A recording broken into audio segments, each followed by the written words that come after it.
اخواتنا حبايبنا طلاب ثالثه ثانوي، السلام عليكم ورحمه الله وبركاته. النهارده باذن الله يا شباب هنحل اسئله مهمه جدا على شابتر الدعامه والحركه. عايزك تركز معايا جامد قوي في الافكار اللي هقول لك عليها. لازم تجيب ورقه وقلم وتشغل ايدك معايا، وقبل ما نبدا اتاكد ان انت مشترك في القناه علشان توصلك كل فيديوهات الحل والافكار اللي احنا هننزلها في ليالي الامتحان. يلا بقى نتوكل على الله ونشوف اول سؤال. بص، اول سؤال بيقول لك ايا مما يلي يدل على حدوث اجهاد لاحدى العضلات الهيكليه. يدل على ايه؟ حدوث اجهاد لاحدى العضلات الهيكليه. تسمع كلمه اجهاد في اي سؤال تحله في اي امتحان يجيلك، تسمع كلمه اجهاد على طول اديله كده تراكم حمض اللاكتيك اللي هو اللاكتيك اسيد. تراكم حمض اللاكتيك. يبقى عايزين نتفق يا شباب بالراحه كده، تشوفوا بعينك في الامتحان كاتب لك اجهاد على طول اديله ايه؟ تراكم حمض اللاكتيك في العضله. يبقى اهو اكتب معايا اجهاد تراكم حمض اللاكتيك. تراكم حمض اللاكتيك نتيجة للإجهاد، والإجهاد هيسبب إيه تاني؟ اكتب معايا، لو في إجهاد هيبقى في زيادة في تكسير الجلايكوجين. زيادة في تكسير الجلايكوجين ليه؟ علشان آخد الناتج من تكسير الجلايكوجين اللي هو إيه؟ سكر الجلوكوز، واحرق سكر الجلوكوز ده عن طريق التنفس اللاهوائي. التنفس اللاهوائي علشان اقلل الاي تي بي، علشان اقلل الطاقه اللي هي الاي تي بي. وصلت كده؟ نقول تاني، اجهاد يبقى تراكم حمض اللاكتيك في العضله. عايز ازود من تكسير الجلايكوجين ليه؟ علشان اخد الناتج ده اللي هو الجلوكوز، يكون عندي جلوكوز استخدمه في التنفس اللاهوائي اقلل الطاقه. طيب تعال نشوف الاختيارات. رقم ألف بيقول لك نقص استهلاك الجلوكوز الموجود بالدم. نقص استهلاك الجلوكوز؟ لا، ده احنا بنزود من تكسير. بص كل حاجه كاتبها لك اهو، كل حاجه كاتبها لك هنا. زياده تكسير الجلايكوجين، يبقى في زياده في الجلوكوز، مش نقص استهلاك الجلوكوز، زياده. سرعه اكسده حمض اللاكتيك يا راجل، اللاكتيك هيزيد اهو، زياده تراكم حمض اللاكتيك في العضله، مش هيقل هيزيد. سرعه استهلاك الجلايكوجين المخزن في العضله، سرعه استهلاك اهي فعلا، يبقى في زياده في استهلاك الجلايكوجين المخزن بالعضله. رقم د زياده كميه الاي تي بي داخل العضله يا راجل، قلت لك عشان نقلل الطاقه، علشان نقلل الاي تي بي. يبقى ارجع تاني لشرح الحته دي وقولها مع نفسك كذا مره عشان تثبت في دماغك، علشان الحته دي لما حاجات كتير انت كنت واخدها في الحركه. لازم تركز بالله عليك. اقول لك اجهاد عضلي يبقى زياده تراكم حمض اللاكتيك، زياده تكسير الجلايكوجين. عندي جلوكوز ياما، بحرق الجلوكوز علشان اخد الجلوكوز ده استخدمه في التنفس الايه؟ اللاهوائي. وصلت كده؟ السؤال الثاني، رسمه بيانيه. عارفه الجبان بتخاف من الرسومات، ما تخافش. تعال نقروه ونفصصه الرسمه واحده واحده. ادرس الشكل البياني المقابل. ما هو رسم بياني هيكون ايه؟ تعبان. انا اسف لكل واحد بيخاف من الرسم البياني، هتجيلك في الامتحان. ادرس الشكل البياني المقابل الذي يوضح التغير في طول العضله التوأميه، عضله السمانه، اثناء المشي لنفس امال يعني هو قاعد؟ ما هو سمانه يبقى اكيد بيمشي. اثناء المشي لنفس الشخص، حيث يعبر كل من الف وب عن حالتين مختلفين لهذه العضله. ما الذي يمكن توقعه بالنسبه للمسافه التي سوف يقطعها الشخص في كل حاله؟ بص، ده الشخص رقم الف، واللي بالاسود ده الشخص رقم ب. الشخص رقم الف الموجات كانت اعلى من ب. الموجات، بص لما تجيلك الرسمه دي في الامتحان بص على الموجه، الموجات هنا اعلى. الموجه دي طالعه لفوق جامد نازله لتحت جامد، طالعه لفوق جامد نازله لتحت جامد. يبقى الشخص ده ماله؟ بيجري في المشي، بيمد زي ما بنقول بالبلدي. لكن الشخص ده الموجه بتاعته قليله قليله قليله قليله، يبقى ده ماشي معتدل في المشي. الراجل ده معتدل في المشي. يبقى مين فيهم اللي هيقطع مسافه اكبر من التاني في نفس الزمن؟ رقم الف.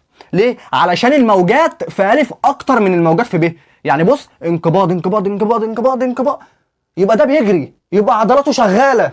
وصلت كده؟ أي رسمة بيانية يا شباب الطلاب بتخاف منها، بيخافوا يجي لهم رسومات في الامتحان. بس والله أسهل الأسئلة اللي ممكن تجيلك في الامتحان والله الرسم البياني، سهل جدا. هعرفك ازاي تحله عن طريق اللي انت تركز على الموجة. والسؤال ده جه في سنة من السنين من الثانوية العامة، وفي طلاب ياما حلوه غلط، بس انت بإذن الله مش هتحله غلط. انا فهمتك تحل ازاي. طيب المسافه في ايه؟ المسافه في الحاله ايه؟ اقل من ب. ايه فين ايه اللي هو الموجات بتاعته عاليه عاليه عاليه عاليه، يبقى بيجري في المشي، يبقى هيقطع مسافه اكبر. يبقى المسافه في ايه؟ اكبر مش اقل. المسافه في الحاله ايه؟ اكبر من ب. صح، المسافه في الحاله الف اكبر من ب. تتساوى المسافه بين الحالتين الف وب. ما احنا قلنا بقى ان الف بيجري اكتر من ب، يبقى الف هيقطع مسافه اكبر من ب في نفس الزمن. طيب لا توجد علاقه بين تغير طول العضله. يا عم ليه؟ ليه بس؟ ليه؟ ده هو في السؤال بيقول لك في علاقه. يبقى لما يجي لك رسم بياني في الامتحان اوعى تتلخبط، اوعى تخاف، علشان تعرف تحل السؤال. السؤال اللي بعد كده بيقول لك يعاني شخص من الم شديد في منطقه الفقرات القطنيه في العمود الفقري مما يؤثر على الاعصاب، مما يؤثر على الاعصاب التي تتحكم في حركه الطرف السفلي. عنده مشكله في الفقرات القطنيه من تحت، في العمود الفقري من تحت. ما سبب هذه الحاله؟ بص، الفقرات القطنيه انت عارف ان هي فقرات متمفصله. يعني ايه؟ يعني كل فقره لوحديها، 5 فقرات اهم. وطالما 5 فقرات متمفصلين كل فقره لوحديها، يبقى ما بين الفقره والثانيه في حاجه اسمها ايوه غضروف. غضروف. طب ايه هي وظيفه الغضاريف؟ الغضروف وظيفته يمنع الاحتكاك والتآكل بين العظام وبعضها. يمنع الاحتكاك والتآكل بين العظام وبعضها، لان يا شباب لو مفيش غضروف هنا، العظمه دي هتخش على العظمه دي، مش هيكون في ما بينهم حاجه طريه، الاثنين هيخشوا على بعض، وبالتالي هيحصل احتكاك وتآكل، يعني عظمك هيتاكل. لازم يكون فيها شباب ما بين العظمه والثانيه حاجه طريه بحيث اللي هي تمنع الاحتكاك والتآكل بين الاثنين وبعض. طب انت تسمع عن حاجه اسمها انزلاق غضروفي؟ انزلاق غضروفي حاله شهيره جدا. ايوه الانزلاق الغضروفي ده يعني الغضروف ده ما بقاش موجود يا شباب. الغضروف ده ما بقاش موجود، انزلق، حصل له انزلاق. يبقى الانزلاق الغضروفي يعني الغضروف انزلق، انزاح من مكانه، فبالتالي حصل التقاء ما بين العظام وبعضها، حصل احتكاك وتآكل بين العظام وبعضها. يبقى فقرات قطنيه بتعتمد على الغضاريف. طيب نقص كميه السائل الزلالي. السائل الزلالي مش موجود في الفقرات القطنيه. السائل الزلالي مش في الفقرات القطنيه. قلت لك ايه؟ قلت لك غضاريف بس. غياب النتوء المفصلي الخلفي. لا، النتوء المفصلي الخلفي مكون اساسي من مكونات الفقره العظميه اصلا. تآكل الغضروف، تشوف في الامتحان بتاعك فقره عظميه تكتب له غضروف على طول. طيب تآكل الغضروف الموجود بين الفقرات القطنيه اهو، غضروف بين الفقرات القطنيه. صح. نقص كميه الكالسيوم في الفقرات القطنيه؟ لا. ايه اللي جاب الكالسيوم ليها؟ طيب السؤال اللي بعد كده، ما النشاط الحيوي الذي يتناسب مع وظيفه العضله الهيكليه في جسم الانسان؟ ماشي، عايزين نختار حاجه ليها علاقه بالعضله الهيكليه، يبقى حاجه في الحاجات دي ليها علاقه بالعضله الايه؟ الهيكليه. يبقى يجيب لك في الامتحان سؤال ما النشاط الحيوي الذي يتناسب مع وظيفه العضله الهيكليه، بتدور حاجه ماشيه مع الهيكليه. طب العضله القلبيه، بتدور على حاجه من العضلات القلبيه زي عضله القلب. طب حاجه من العضلات الملساء، بتدور على حاجه من العضلات الملساء زي البيريستالسيس في السمول انتستين، زي الامعاء الدقيقه، عضلات ملساء. وصلت كده؟ يبقى هي فكره واحده ينفع نجيب لك عليها اسئله ياما في الامتحان. طيب تعال نشوف الاجابه. حركه الضلوع القفص الصدري. القفص الصدري وظيفته ان هو يحمي القلب والرئتين. حلو، ملوش علاقه بالعضلات القلبيه. الضلوع بتاعت القفص الصدري في منطقه الصدر، يبقى من العضلات الهيكليه. يبقى حركه الضلوع دي بتعتمد، حركه الضلوع في منطقه الصدر بتعتمد على العضلات الهيكليه. دفع القلب للدم، القلب من العضلات القلبيه. انت واخدها في المنهج عليك بالنص. انتقال المولود من الرحم بتاع الام الى المهبل، عضلات ملساء. انت عارف ان الرحم بتاع الام عضلات ملساء. طيب عجن الطعام وخلطه بالعصاره في المعده. الله، المعده فيها ايه؟ امعاء دقيقه. الامعاء بتاعتك عضلات ملساء. يبقى انا عايز واحده بتمشي مع العضلات الهيكليه، بتعتمد على العضلات الهيكليه. حركه الضلوع اهي. السؤال اللي بعده بيقول لك شعر احد الاشخاص باجهاد في العضله التوأميه، عضله السمانه، رغم جلوسه. شعر احد الاشخاص باجهاد في العضله التوأميه رغم جلوسه وعدم حركته لفترات طويله، ما التفسير العلمي لهذه الحاله؟ بص مبدئيا كده السؤال ده فكرته عظيمه جدا، جه في امتحان من امتحانات السنين السابقه وطلبه كتير جدا جدا جدا انخدعوا في السؤال ده، فركز معايا كويس جدا جدا جدا في فكرته، ولازم تجيب ورقه وقلم وتكتبه معايا علشان هفرق لك دلوقتي ما بين الشد العضلي والاجهاد العضلي، علشان الحته بتاعت الشد العضلي والاجهاد العضلي لازم تيجي في الامتحان. الحته دي كل سنه بتتكرر في الامتحان، علشان تطلع من فكره السؤال ده تضمن درجتين في الامتحان على الحته دي. بص دلوقتي في شخص قاعد ما بيتحركش، في شخص ايه قاعد ما بيتحركش، مفيش اي حاجه، انا قاعد على الكرسي ومفيش اي حاجه، جالي اجهاد عضلي وانا قاعد على الكرسي، جالي اجهاد عضلي وانا قاعد على الكرسي، يبقى وانا قاعد على الكرسي حصل لي ايه؟ جالي اجهاد عضلي في عضله السمانه، العضله التوأميه. طيب مبدئيا كده هو ليه انا جالي اجهاد عضلي وانا قاعد في مكاني ما اتحركتش؟ علشان قاعد على الكرسي لفترات طويله زي ما الراجل ما قال لك في السؤال. طيب ايه هو بقى التفسير العلمي لهذه الحاله؟ ايه اللي سبب لي الاجهاد العضلي وانا قاعد؟ في حاجه سببت لي الاجهاد العضلي، ايه هي؟ بص كده معايا، بيقول لك دي في الشريان المغذي لهذه العضله، وصول سيالات عصبيه غير صحيحه للعضله. جات لك في المنهج بالنص دي. تناقص عنصر الكالسيوم في العضله، جات لك في المنهج برضو. غياب انزيم الكولينستريز، جات لك برضو في المنهج. طيب نبدا بقى بوصول سيالات عصبيه غير صحيحه للعضله. انت جات لك الحته دي في الشد العضلي في حاله الصرع. فاكر حاله الصرع اللي هو الشخص جاله شد عضلي الاول وبعد كده وقع على الارض، جاله صرع نتيجة ايه؟ نتيجة اختلالات عصبية، وصول سيالات عصبية غير صحيحة في مناطق معينة في الجسم. في سيالات عصبية غير صحيحة وصلت في مناطق في الجسم فعملت صرع، رعشة، الرعشة دي اللي هي الصرع، فدي هتسبب لي شد عضلي. يبقى وصول سيالات عصبية غير صحيحة للعضلة هتؤدي إلى الشد العضلي اللي هي حالة الصرع. تناقص عنصر الكالسيوم في العضلة هتؤدي إلى الشد العضلي. مفيش كالسيوم يبقى في شد عضلي على طول. غياب انزيم الكولينستريز برضو هيؤدي الى الشد العضلي. السؤال ده لما جه في الامتحان الطلاب حلتها رقم ب، وصول سيالات عصبيه غير صحيحه للعضله. طب ليه؟ اللي وقعهم ان هم افتكروا ان هو بيسال في السؤال الراجل على ايه؟ على الشد العضلي مش الاجهاد. شفت الكلمه بتوقعك ازاي؟ عشان ما يضحكش عليك في الامتحان ويوقعك. انا عايز اصحيك، الله يسترك. لما يجي لك اجهاد يبقى ركز على الاجهاد، لما يجي لك شد يبقى دور على وصول سيالات عصبيه غير صحيحه للعضله، او تناقص عنصر الكالسيوم، او غياب انزيم الكولينستريز. طب هو سالني عن الاجهاد، الاجابه هتبقى ايه؟ اكتب ورايا كده، اكتب ورايا. اجهاد يبقى مفيش دم، عدم وصول الدم الكافي للعضله، يبقى عدم وصول دم كافي، مفيش دم كافي. في اجهاد عضلي يبقى الطاقة اللي عندك في الجسم عالية ولا قليلة؟ الطاقة اللي عندك في الجسم قليلة. طب ليه؟ قلة الطاقة دي نتيجة ايه؟ قلة الغذاء. يبقى الغذاء عندك في النازل، وطالما الغذاء عندك هيبقى قليل هيحصل ايه؟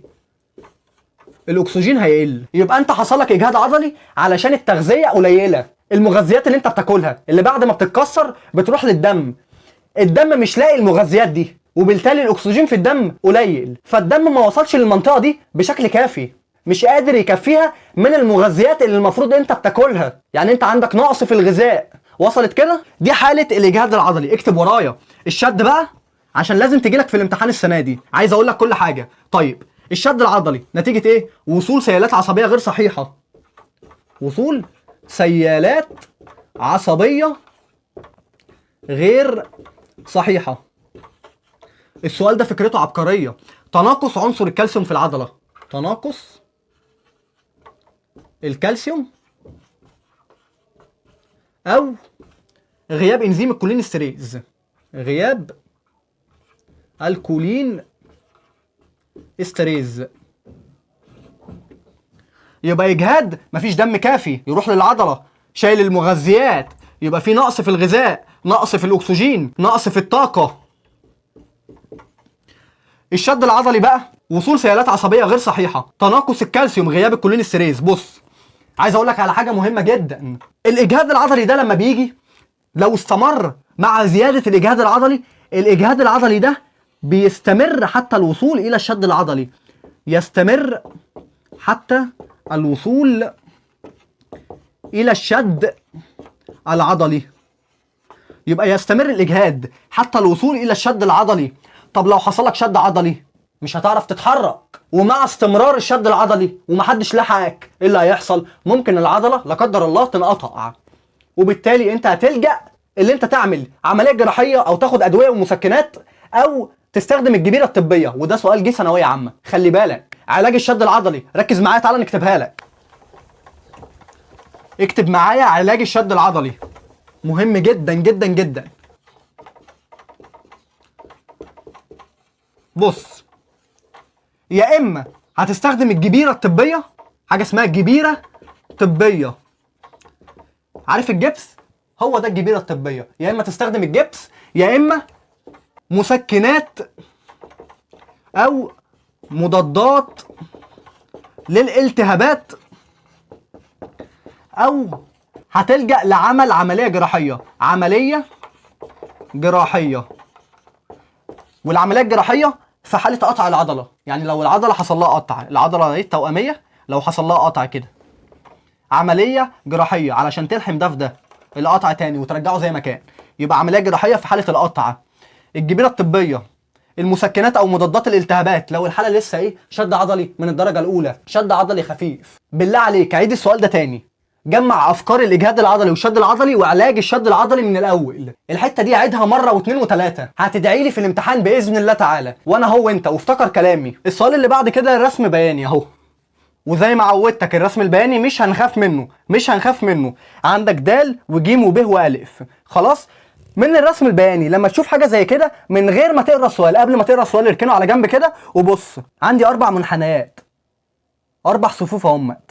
صف رقم ج اعلى حاجه، اكتب كده ج اهو، اعلى حاجه كده بالبلدي عشان تحل السؤال كويس.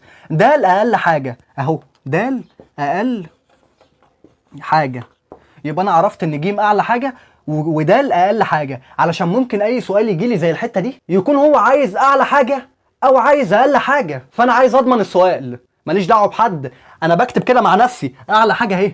يبقى انا علمت، يبقى ج اعلى حاجه وده اقل حاجه، علشان ممكن في السؤال يكون عايز اعلى حاجه، وده اللي حصل في السؤال ده.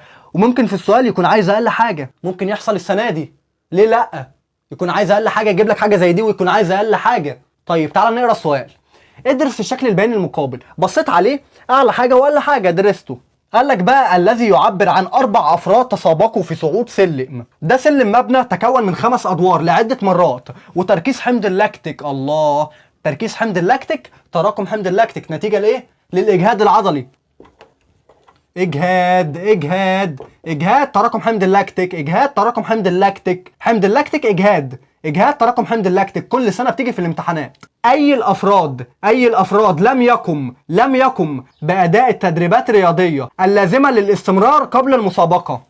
يبقى في واحد دلوقتي بيجري مع الناس دي، هم 4، واحد منهم بيجري ما سخنش، وبالتالي هيتعب اكتر. يبقى اكتر واحد فيهم هيتعب مين؟ اللي ما سخنش. يبقى ال3 اللي سخنوا التعب بتاعهم هيكون اقل من اللي ما سخنش خالص، وبالتالي اللي ما سخنش خالص ده الاجهاد هيزيد عليه. الاجهاد ماله؟ هيزيد عليه. الاجهاد ماله؟ هيزيد عليه. يبقى اكتر واحد هيجي له اجهاد مين؟ اللي ما سخنش، الذي لم يقم باداء التدريبات الرياضيه. وده تركيز حمض اللاكتيك. يبقى تركيز حمض اللاكتيك اعلى حاجه اللي هو ده، اكتر واحد جاله اجهاد عضلي. واقل حاجه ده اللي هو اقل اجهاد عضلي، يعني ده اللي سخن كويس. يبقى ده اكتر واحد سخن فيهم كويس. اكتر واحد تعب فيهم ده اللي ما سخنش، ده اللي ما سخنش. خلاص، هو عايزك تقول له مين فيهم اللي ما سخنش كويس. رقم ج اكيد، اللي هو اكتر واحد كان عليه اجهاد عضلي، رقم ج.